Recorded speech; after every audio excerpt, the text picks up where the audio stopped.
ça a été la peur en Italie, comme je le disais, hein, puisque j'ai découvert en Italie que j'avais une maladie orpheline, génétique, et c'est venu mettre en péril tout ce que j'avais construit depuis des années sur le concept Sois fort, autour du pouvoir de la gloire et de l'argent. Et du jour au lendemain, tout ça pouvait s'effondrer et ça m'a généré une profonde peur pour moi. Et j'avais pas forcément les outils à l'époque pour accueillir cela. Et par chance, j'étais en train de vivre un parcours en Italie, un parcours qui s'appelle Toscane, qui est un parcours de transformation de soi pour transformer le monde autour de soi. Et j'ai eu la chance d'aller au contact de ces peurs profondes et de les regarder et de les affronter. Et ça m'a aidé à me mettre en mouvement et surtout à aligner le dirigeant que j'étais à l'époque avec l'enfant intérieur, qui était quelqu'un qui aimait jouer, rire et transformer. Ça m'a invité à aligner ces deux éléments, le dirigeant et l'enfant intérieur, et à plonger dans ces processus de dirigeant humaniste et de découvrir un nouveau monde de l'entreprise. C'était une première opportunité, un premier déclic. Le deuxième déclic, il est plus récent, c'était il y a 4 ans. Face à une planète qui se meurt, je me suis intéressé effectivement à la transition écologique et ça a généré chez moi beaucoup de tristesse, comme dirait Yann Arthus Bertrand de Greta Thunberg, la souffrance des gens qui savent, et cette tristesse est venue enclencher un deuxième déclic. Ça m'a invité à aller plutôt à ma source profonde de ce que j'avais envie de vivre et ce à quoi j'avais envie de contribuer dans mon action au quotidien, et à enclencher une nouvelle bascule et de nouvelles mises en mouvement.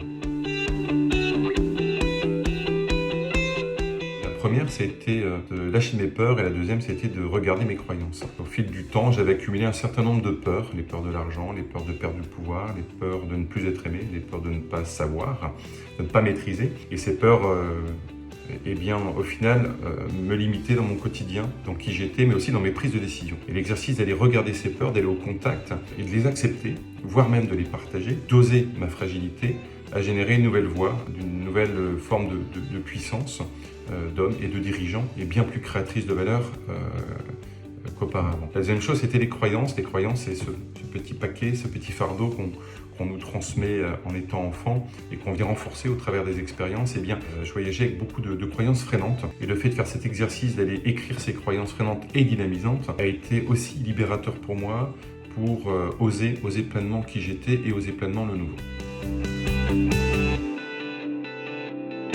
C'était la découverte d'un nouveau champ des possibles. Le travail que j'ai fait d'aller au contact de mes émotions, le travail d'aller à ma source d'énergie du vivant, a généré deux choses. Un, plus d'authenticité, et donc une nouvelle énergie de vie du vivant. Et cette authenticité, elle invite d'autres personnes autour de soi à plus d'authenticité, qui elles-mêmes génèrent plus d'énergie et plus de vivant là où elles sont, dans l'entreprise ou ailleurs. La deuxième chose, c'était d'oser le nouveau. Nous sommes dans un monde en pleine transition, avec de nombreux nouveaux paradigmes qui émergent, et on a plus que jamais besoin d'oser profondément le nouveau pour contribuer à passer le témoin d'un monde meilleur et d'entreprises durables aux générations futures.